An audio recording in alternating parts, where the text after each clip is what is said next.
Assalamualaikum siswa-siswi MTS Nizamiyah Ploso. Semoga kalian semua dalam keadaan sehat walafiat. Amin. Kembali lagi bersama saya Dianika Afrinda Pratiwi pada mata pelajaran PPKN. Pada pagi hari ini kita akan membahas mengenai arti penting Pancasila sebagai dasar negara dan pandangan hidup. Untuk minggu kemarin kita sudah membahas mengenai arti dan kedudukan Pancasila. Masih ingatkan kalian apa sih Pancasila itu? Jadi Pancasila ini berasal dari bahasa Sanskerta yang berasal dari dua kata, yaitu panca dan sila. Yang artinya panca adalah 5, sila adalah asas atau dasar. Jadi, Pancasila ini merupakan 5 dasar yang berisi pedoman atau tingkah laku yang penting dan baik. Nah, istilah Pancasila ini dalam kehidupan bernegara dikenalkan pertama kali oleh Insinyur Soekarno dalam sidang BPUPKI pada tanggal 1 Juni 1945. Kalian masih ingat kan apa sih BPUPKI itu?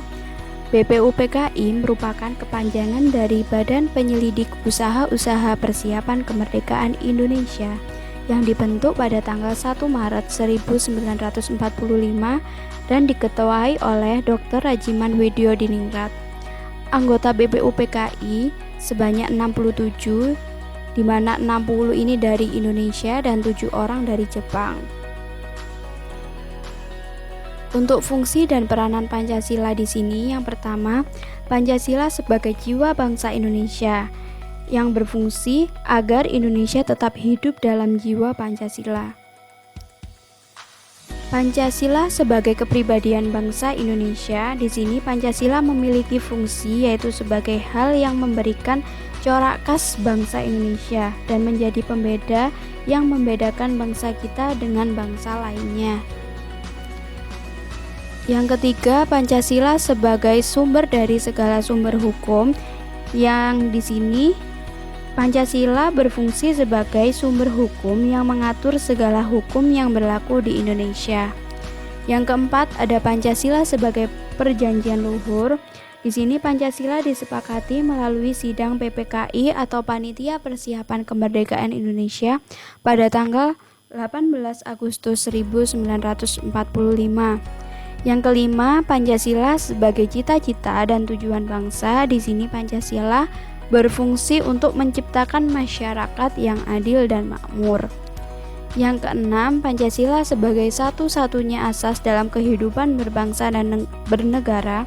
Di sini artinya Pancasila ditetapkan sebagai dasar negara dan juga merupakan perwujudan melaksanakan Pancasila secara murni dan konsekuen. Yang ketujuh, ada Pancasila sebagai moral pembangunan. Di sini Pancasila dijadikan kerangka, acuan, tolak ukur, dan tujuan dari pembangunan. Selanjutnya, kita juga akan membahas mengenai makna Pancasila sebagai dasar negara dan pandangan hidup. Untuk yang pertama, kita akan membahas mengenai Pancasila sebagai dasar negara. Jadi di sini Pancasila sebagai dasar negara itu berarti Pancasila menjadi norma dasar atau kaidah negara yang sangat fundamental. Nah, hal tersebut juga tercantum dalam alinea keempat pembukaan Undang-Undang Dasar Negara Republik Indonesia tahun 1945. Selain itu, penempatan Pancasila dalam pembukaan Undang-Undang Dasar 1945 yang dikukuhkan pada 18 Agustus 1945 dalam sidang PPKI.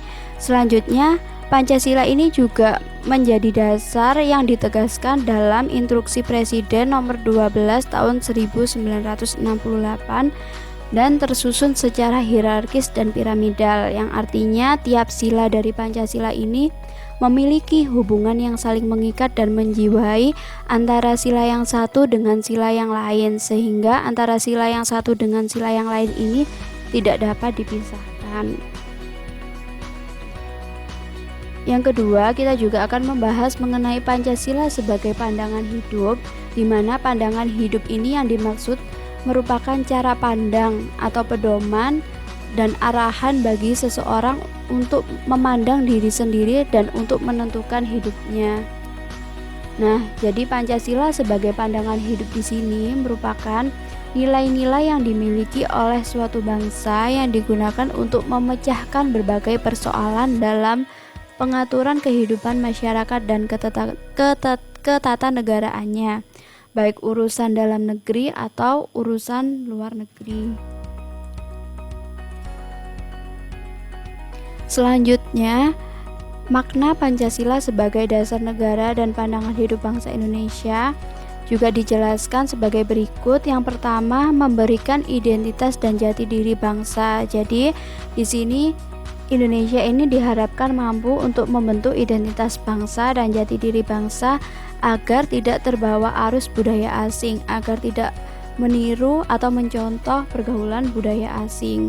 Yang kedua, mengatasi berbagai pertentangan dan ketegangan sosial. Di sini yang dimaksud Pancasila ini juga harus memberikan pedoman bagi Indonesia untuk dapat berdiri kokoh menghadapi berbagai persoalan dalam berbangsa dan bernegara. Yang ketiga, membentuk arah tujuan dan menjadi pendorong dalam upaya pencapaian tujuan bangsa. Di sini berarti Pancasila diharapkan mampu untuk memberi arah dan menjadi pendorong bagi Indonesia untuk mencapai tujuan bangsa yang termuat dalam pembukaan Undang-Undang Dasar Negara Republik Indonesia tahun 1945 pada alinea keempat. Yang keempat, ada pedoman untuk memecahkan berbagai masalah berbangsa dan bernegara, mulai dari masalah politik, ekonomi, sosial budaya, hingga pertahanan keamanan. Jadi di sini Pancasila diharapkan mampu untuk memberikan pedoman untuk mengatasi berbagai permasalahan dalam hidup bernegara di Indonesia. Dan yang terakhir, ada sarana untuk pemersatu bangsa dan negara. Jadi di sini Pancasila diharapkan mampu menjadi sarana pemersatu bangsa dan negara dengan semboyan dalam lambang negara, yaitu Bhinneka Tunggal Ika. Sekian materi pada pagi hari ini. Terima kasih. Semoga bermanfaat untuk kalian semua. Tetap jaga kesehatan dan tetap di rumah. Saya akhiri. Wassalamualaikum warahmatullahi wabarakatuh.